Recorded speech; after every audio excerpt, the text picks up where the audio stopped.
السلام علیکم ورحمۃ اللہ وبرکاتہ۔ تعلیم القرآن کلاس نمبر 79۔ آج کی کلاس میں بھی سورۃ البقرہ کی آیت نمبر 61 ہی کی تدریس جاری رہے گی۔ اعوذ باللہ من الشیطان الرجیم، بسم اللہ الرحمن الرحیم۔ وَإِذِ اسْتَسْقَىٰ مُوسَىٰ لِقَوْمِهِ فَقُلْنَا اضْرِب بِّعَصَاكَ الْحَجَرَ فَانفَجَرَتْ مِنْهُ اثْنَتَا عَشْرَةَ عَيْنًا قَدْ عَلِمَ كُلُّ أُنَاسٍ مَّشْرَبَهُمْ كُلُوا وَاشْرَبُوا مِن رِّزْقِ اللَّهِ وَلَا تَعْثَوْا فِي الْأَرْضِ مُفْسِدِينَ۔ اور جب استسقا پانی مانگا، موسیٰ نے، لقومہ اپنی قوم کے لیے، وَإِذِ اسْتَسْقَىٰ مُوسَىٰ لِقَوْمِهِ اور جب موسیٰ نے اپنی قوم کے لیے پانی مانگا، فَقُلْنَا تو ہم نے کہا، اضرب بعصاک الحجر، اضرب ضرب لگاؤ، بعصاک اپنے عصا سے، الحجر چٹان پر، فَقُلْنَا اضْرِب بِّعَصَاكَ الْحَجَرَ تو ہم نے کہا کہ چٹان پر اپنے عصا سے ضرب لگاؤ، فَانْفَجَرَتْ تب پھوٹ پڑے، تب انفجرت پھوٹ پڑے، منہ اس میں سے، اثنتا عشرۃ عینا 12 چشمے، فانفجرت منہ اثنتا عشرۃ عینا تب اس میں سے 12 چشمے پھوٹ پڑے، قد بے شک، علم معلوم کر لی، کل اناسن سب لوگوں نے، مشربہم اپنے اپنے پانی پینے کی جگہ، قد علم کل اناس مشربہم اور سب لوگوں نے اپنے اپنے پانی پینے کی جگہ معلوم کر لی، کلو کھاؤ، واشربو اور پیو، من رزق اللہ اللہ کے رزق سے، من سے رزق، من رزق سے، اللہ کے، کلو واشربو من رزق اللہ اللہ کے رزق سے کھاؤ اور پیو، اور لا تعثوا بد امنی نہ پھیلاؤ، فی الارض زمین میں، مفسدین فسادی بنتے ہوئے، ولا تعثوا فی الارض مفسدین اور زمین میں فسادی بنتے ہوئے بد امنی نہ پھیلاؤ۔ اس آیت کا ابتدائی حصہ گزشتہ کلاس میں ہم پڑھ چکے ہیں، اس سے آگے چلتے ہیں۔ کلو واشربو من رزق اللہ، کلو تم کھاؤ، یہ فعل امر ہے، اس کے اندر ضمیر جمع مذکر حاضر موجود ہے، انتم اس ضمیر کو اگر ظاہر طور پہ بیان کیا جائے تو وہ انتم کی ضمیر ہے جو اس فعل کے اندر موجود ہے۔ تو کلو تم کھاؤ،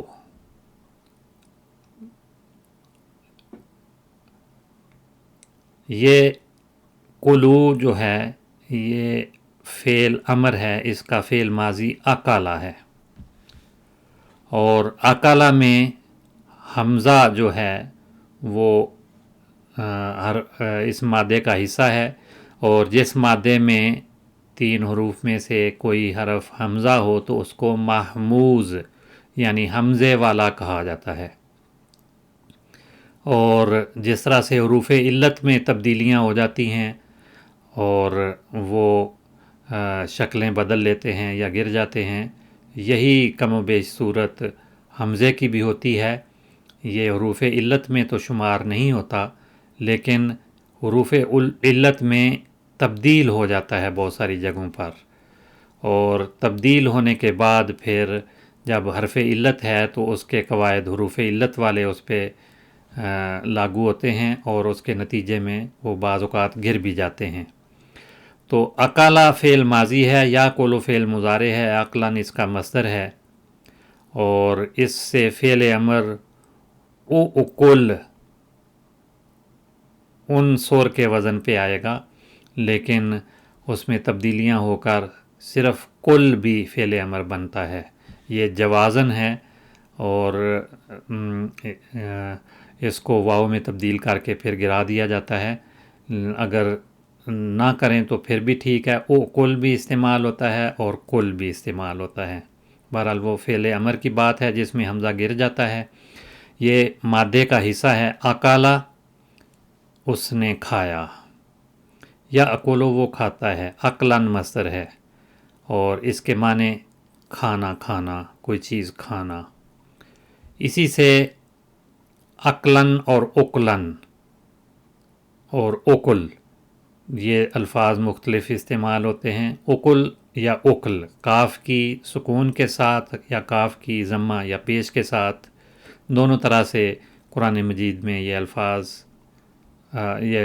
آتے ہیں، اور قرآن مجید میں اکلوہا کا لفظ آیا ہے، اکلوہا دائم و ذلھا، کہ اس کا کھانا یا اس کا ذائقہ جو ہے وہ دائمی ہے اور اس کا سایہ بھی۔ اور اکل یا اوکل جو ہے وہ وسیع رزق کے لیے بھی بولا جاتا ہے۔ تو اس فعل ماضی سے جو امر ہے، کل واحد کا صیغہ آئے گا، کلا تثنیہ کا، اور کلو جمع کا صیغہ ہے، تو یہ جمع کا صیغہ ہے۔ وشربو واو حرف عاطف ہے، اور اشربو شاربہ یشربو یہ اس کا فعل آتا ہے، اس کے معنی پینے کے ہیں، اور یہ فعل امر معروف ہے، اور اس میں ضمیر جمع مذکر حاضر موجود ہے، اس کو بیان عام طور پہ نہیں کیا جاتا۔ تم کھاؤ یا تم پیو ترجمہ ہے، لیکن تم لانے کی ضرورت نہیں ہے، وہ پہلے ہی جو مخاطب ہے اس میں یہی سمجھا جاتا ہے۔ وشربو اور پیو، یہ فعل ماضی شاربہ بنتا ہے، شین را با اس کا مادہ ہے، یشرب فعل مضارع ہے، شربن مصدر ہے، شربن بھی مصدر ہے، اور اس فعل کے معنی ہوتے ہیں کوئی چیز پینا، جیسے عقل کے معنی کھانا، عقل یاکل کھانا، شاربہ یشرب پینا۔ اور اس سے لفظ شرابن یا شرابن دونوں طرح سے یہ لفظ آتا ہے، مشروب بھی، اس کی جمع اشربہ آتی ہے، اور اس شراب کے یا شرابن کے معنی پینے کی چیز، دوسرے کوئی شربت یا مشروب بھی مراد ہوتا ہے، اور خاص معنوں میں جو جب استعمال ہو تو اس سے شراب یا نشہ آور پینے کی چیز مراد ہوتی ہے۔ اسی سے اسم فاعل کا وزن شارب بنتا ہے، جس کی جمع شوارب آتی ہے۔ اس کے بھی مختلف معنی عربی زبان میں آتے ہیں۔ شارب کے معنی ایک تو پینے والا، اسی سے اسم فاعل ہے، کوئی بھی چیز پینے والا، اور انسان کی مونچھیں پانی وغیرہ پیتے ہوئے اس میں لگ جاتی ہیں تو وہ بھی گویا پی رہی ہوتی ہیں، اس لیے مونچھوں کا نام بھی شوارب رکھا جاتا ہے، تو شارب مونچھ کو بھی کہتے ہیں۔ اور جب شاربان کہا جائے تو پھر مونچھوں کے دونوں کنارے جہاں بال ذرا لمبے ہوتے ہیں ان کو کہا جاتا ہے، اور گلے کی جو رگیں ہیں ان کو بھی شارب کے معنوں میں شارب کے الفاظ کے ساتھ بیان کیا جاتا ہے۔ کلو وشربو تم کھاؤ اور پیو، کیا من رزق اللہ اللہ کے رزق میں سے، اللہ کے رزق سے یا اللہ کے رزق میں سے۔ من حرف جار ہے جس کے معنی سے، رزق کے معنی رزق کے ہی ہیں، یہ اسم ہے، واحد مذکر کا صیغہ ہے، اور من کی وجہ سے مجرور ہے، اور اللہ کے ساتھ مل کر مرکب اضافی بناتا ہے، رزق اللہ، اللہ کا رزق، تو اس میں یہ مضاف ہے۔ رزق کا فعل ماضی رازا کا ہے، فعل مضارع یرزو کو آتا ہے، اور رزقن اور رزقن دونوں طرح سے مصدر آتا ہے، اسم کے طور پہ بھی استعمال ہوتا ہے۔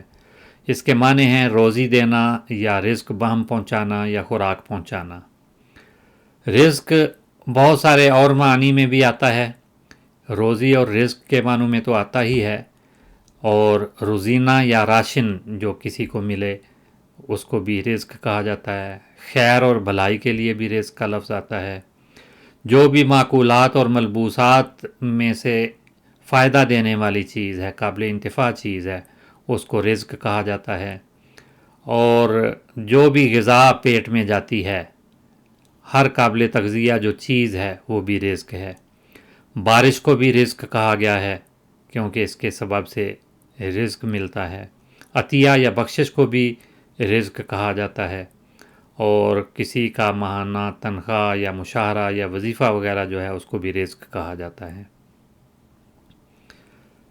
من رزق اللہ، اللہ کے رزق سے۔ رزق تو مضاف تھا، اللہ مضاف الیہ ہے۔ اللہ کے رزق میں سے، اللہ کے رزق سے، یہ اسم ہے واحد اور مذکر کا صیغہ ہے، اور مضاف الیہ بننے کی وجہ سے یہ مجرور ہے۔ وَلَا تَعْثَوْا فِي الْأَرْضِ مُفْسِدِينَ، و اور یہ حرف عاطف ہے۔ لا تعثوا، تم بدامنی نہ پھیلاؤ، یعنی حالات کو خراب نہ کرو، بدامنی نہ پھیلاؤ۔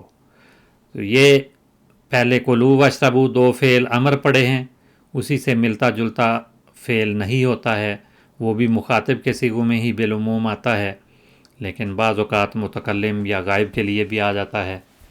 تو اس کے معنی ہیں نہ کرنا، یعنی فعل لائے نہیں اس کو کہتے ہیں، جو فعل نہیں میں شامل ہوتا ہے اس سے مل کر فعل نہیں بنتا ہے۔ لا تعثوا، بدامنی نہ پھیلاؤ، یہ لا بعض اوقات بغیر نہیں کے بھی آتا ہے، اس کو نفی کا کلمہ کہتے ہیں، اور اس کے بعد پھر جزم کے اعراب نہیں آتے۔ ہم نے پہلے اعراب پڑھے تھے کہ فعل پر 3 اعراب آتے ہیں، رفع، نصب اور جزم۔ رفع کی صورت میں تو آخر میں اگر ضمہ ہے تو وہ قائم ہوتی ہے، یا نون اعرابی بھی اگر اس صیغے میں آ رہی ہو تو وہ نون ہی رفع کی علامت ہوتی ہے، اور اگر وہ گری ہوئی ہو تو نصب یا جزم ہوگی۔ اگر پہلے ناصب، حرف ناصب کوئی ہو یا نصب دینے والا عامل ہو تو آخر میں جو نون ہے وہ نصب کی علامت کے طور پہ گرتی ہے، اور اگر جزم دینے والا عامل ہو تو اس کا گرنا جزم کی علامت قرار پاتا ہے۔ تو لا تعثوا میں بھی جزم ہے، اور اس جزم کو بعض بنا کی علامت بھی کہتے ہیں، کیونکہ یہ ہر صورت میں اسی طرح سے پڑھا جائے گا۔ تو یہ نحویوں میں اختلاف ہے کہ یہ نون کا گرنا کس وجہ سے ہے، جزم کے طور پہ یا مبنی ہونے کی وجہ سے بنا کی علامت کے طور پہ یہ گرتا ہے۔ تو لا تعثوا، تم بدامنی نہ پھیلاؤ، یہ فعل نہیں ہے، اور اس کے اندر ضمیر جمع مذکر حاضر موجود ہے۔ اس کا مادہ عین سا واو ہے، اور اس کا فعل ماضی آسا بنتا ہے۔ آساوا جو واو تھا وہ الف میں تبدیل ہو گیا ہے، آسا اس کو پڑھتے ہیں۔ اور فعل مضارع یعسو ہے، فعل امر اوسو ہے، وہ واو جو آخر میں ہے حرف علت وہ جزم کی علامت کے طور پہ فعل امر میں گر جاتا ہے۔ تو یا وہی جو بحث فعل نہیں میں ہے، اگر اس کو مبنی مانا جائے فعل امر کو تو بنا کی علامت کے طور پہ وہ گرا ہوا ہوتا ہے۔ عصا یا سو سے فعل امر اوسو بنے گا، اور مصدر اسون، اسوون، اسیون، یہ مختلف مصادر آتے ہیں۔ اس سے اسم فاعل آسن آتا ہے، زیبن آسن، خونخوار یا فسادی بھیڑیا۔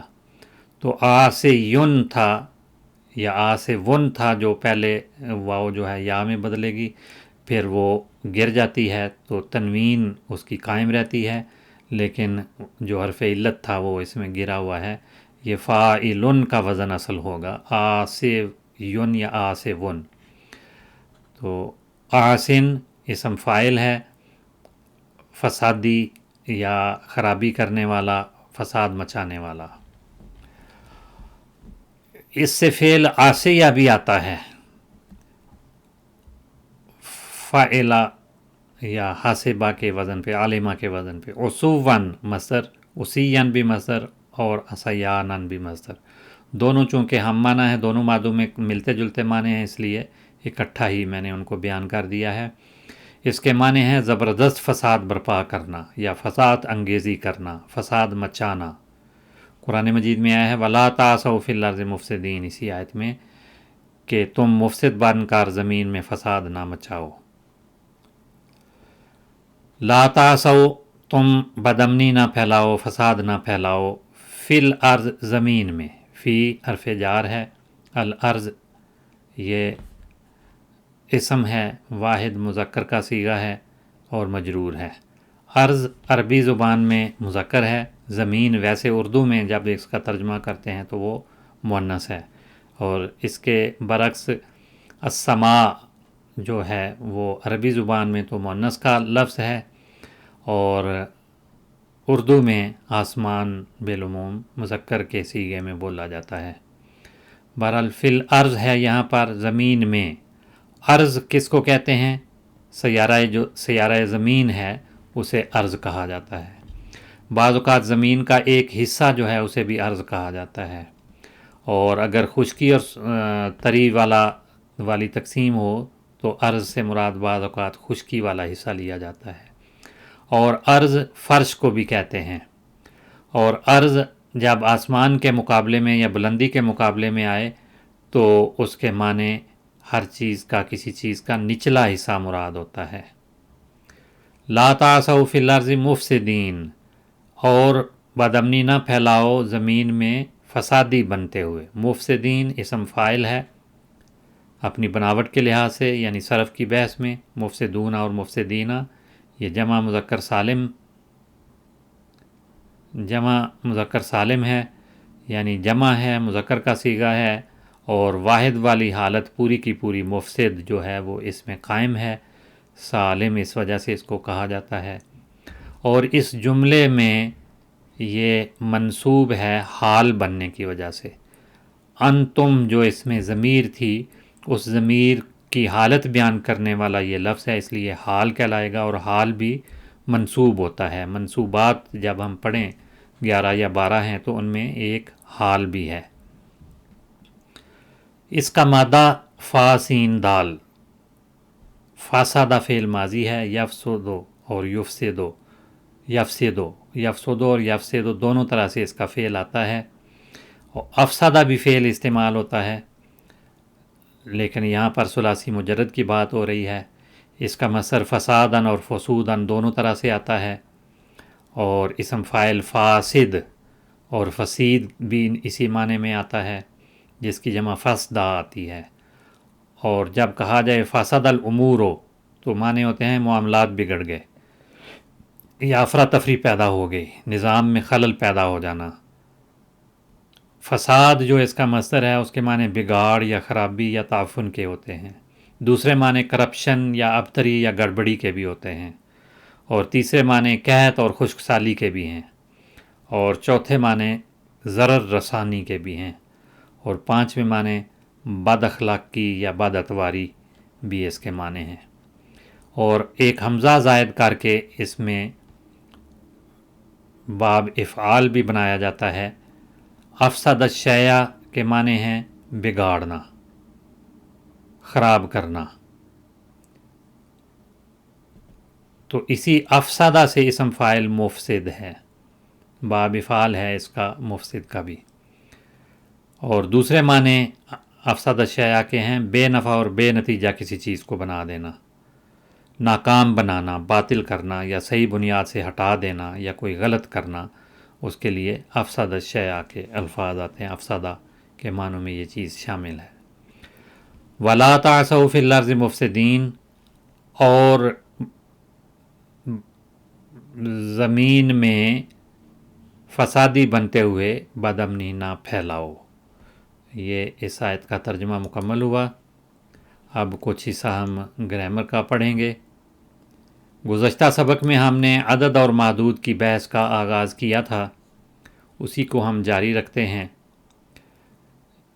عدد اور معدود میں 1 سے لے کے 10 تک تو ایک لفظ پر مشتمل گنتی آتی ہے، اور گنتی یا عدد جو ہے وہ 1 اور 2 کے لیے عام طور پہ بیان بھی نہیں ہوتی۔ 3 سے لے کے آگے پھر عدد اور معدود 2 حصوں میں یہ ایک مرکب بنتا ہے، جسے مرکب عددی کہا جاتا ہے، اور اس میں ایک عدد اور دوسرا معدود ہوتا ہے۔ تو عدد جو ہیں وہ مختلف شکلوں میں آتے ہیں۔ ان کی یہ مثالیں ہیں۔ 10 تک تو عدد ایک لفظ کی صورت میں ہوتا ہے، لیکن 11 سے لے کے آگے پھر 2 دھاکوں کے علاوہ اکائی اور دہائی دونوں کو بیان کیا جاتا ہے۔ جیسے 11 احد عشرہ، اثنا عشرہ، ثلاثۃ عشرہ، اربعۃ عشرہ، تو یہ 2 حصوں میں ہے۔ دہائی جو ہے 20، 30، 40، 50، 60، 70، 80، 90، یہ دہائی کے لیے بولا جاتا ہے، اور اس کے ساتھ پھر وہی اکائیاں اگر شامل کر دی جائیں، واحد، اثنان، ثلاثہ، اربعہ وغیرہ، تو یہ 21، 22، 23 یا آگے پھر اگر 20 کی بجائے 30 لگا دیا جائے، واحد و 30۔ ایک اور بات جو ہے کہ 11 سے 19 تک جو 2 الفاظ ہیں، ان کے درمیان واو وغیرہ نہیں آئے گی، لیکن جو اس کے بعد 99 تک دہائیوں کے علاوہ ہیں، جو 2 سے مرکب بنتے ہیں عدد، ان اعداد میں واو بھی شامل ہوتا ہے۔ تو بہرحال یہ بنیادی باتیں تھیں۔ 100 کے لیے 100 بولا جاتا ہے، 1000 کے لیے الف بولا جاتا ہے، اور جب گنتی کرنی ہو کتنے 100 یا کتنے 1000 تو اس کے لیے یہی گنتی کے اعداد، اور آگے 100 یا الف کو مضاف الیہ کے طور پہ یا معدود کے طور پہ ساتھ بیان کر دیا جاتا ہے۔ اور معدود جو ہے وہ ان سب کے ساتھ آتا ہے۔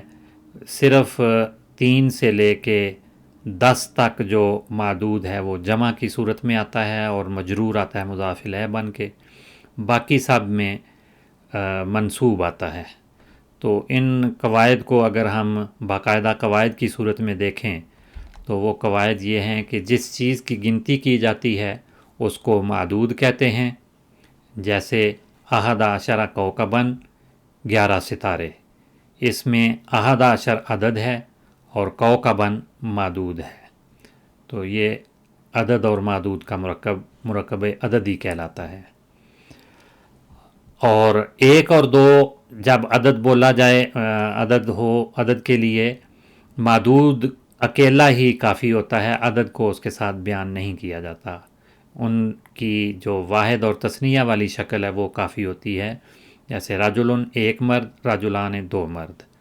3 سے 10 تک عدد اور معدود کے درمیان 3 چیزوں کا لحاظ رکھنا ضروری ہے۔ نمبر 1، عدد ترکیب میں مضاف اور معدود مضاف الیہ بنتا ہے۔ 3 سے 10 تک کی بات ہو رہی ہے کہ 3 سے 10 تک عدد جو ہے وہ مضاف بنتا ہے، معدود مضاف الیہ بنتا ہے۔ مثلا ثمانیۃ اقلام، عدد جو ہے مضاف ہے، اقلام مضاف الیہ ہے۔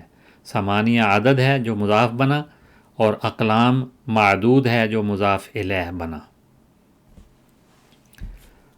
تذکیر و تانیث میں 3 سے 10 تک دونوں عدد اور معدود ایک دوسرے کے مخالف ہوتے ہیں، ہمیشہ مخالف ہوں گے۔ جیسے روبیات مؤنث ہے تو عشر مذکر کا صیغہ آئے گا۔ ثلاثہ تو دولارات ویسے جمع مؤنث بنایا گیا ہے، لیکن دولار چونکہ مذکر کا صیغہ ہے اس لیے اس کے ساتھ عدد جو ہے وہ مؤنث کا استعمال ہوا ہے۔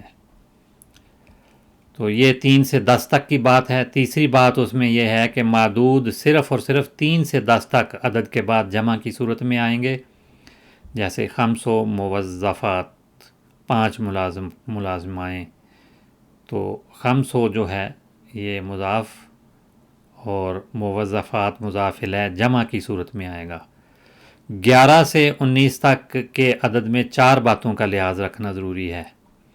اکائی کے ساتھ عشرہ یا عشرتن یا عشرہ یا عشرتا دونوں میں سے کوئی ایک لگایا جاتا ہے تو یہ عدد بنتا ہے، اور ان دونوں کے درمیان واو حرف عاطف نہیں آتا، جیسے ثلاثۃ عشرہ۔ دوسری بات 11 سے 19 تک یہ ہے کہ دونوں عدد کا آخری حرف فتح پر مبنی ہوتا ہے، جیسے احد عشرہ کوکبن، دال پہ بھی فتح ہے، را پہ بھی فتح، اور یہ دونوں بنا کی مبنی کی علامت ہیں۔ ثلاثہ عشرتا، اس میں دیکھیں عشرتا مؤنث ہے اور ثلاثہ مذکر ہے، تو یہ 11 سے 19 کی بات ہو رہی ہے، لیکن اس میں اثنا عشرہ اور اثنتا عشرہ میں دونوں کے آخر میں فتح نہیں آ سکتی۔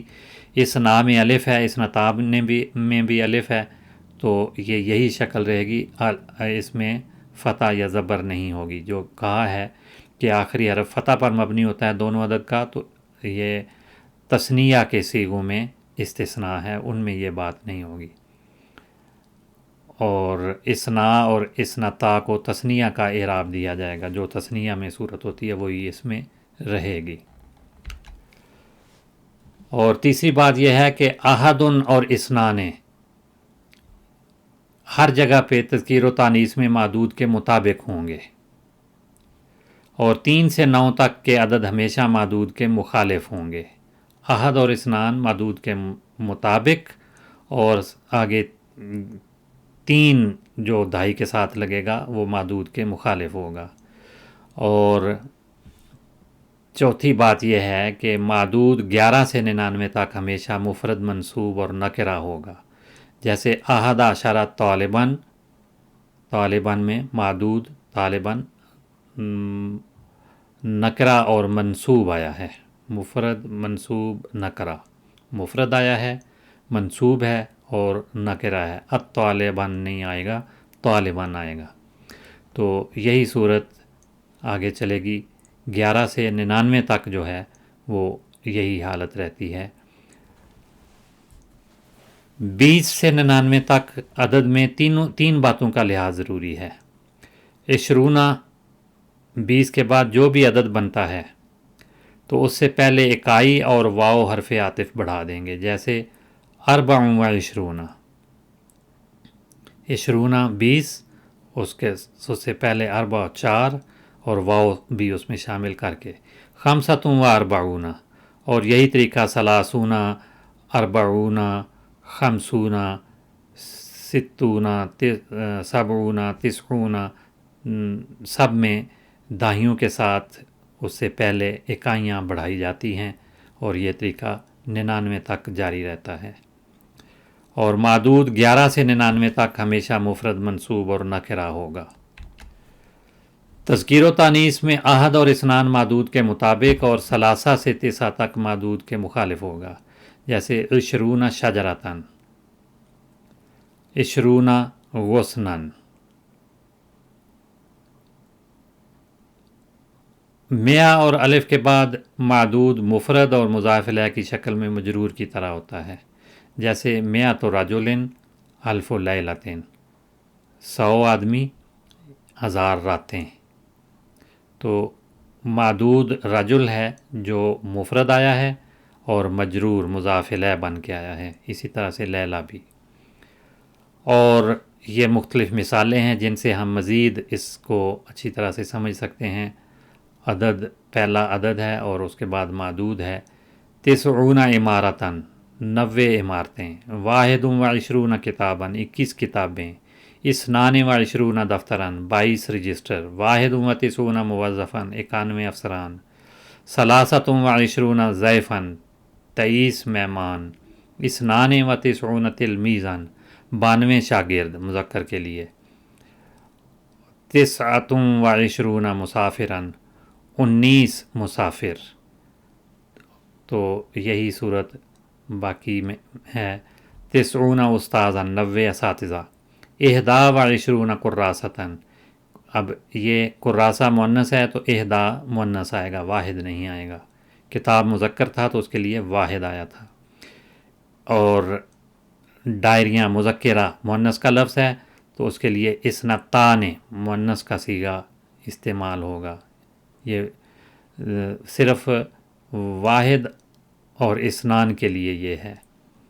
لیکن جب ثلاث و عشرون امراتن کہا جائے گا تو پھر یہ مخالف ہو جائیں گے. امراتن مؤنث ہے تو ثلاث مذکر کا صیغہ، تلمیذتن مؤنث ہے تو اثنتان یہ ایک اور دو والا قاعدہ اس پہ لگے گا. تو و عشرون مسافرن، 19 مسافر. اس میں مسافر مذکر ہے تو تسعۃ مؤنث آئے گا، الٹ آئے گا.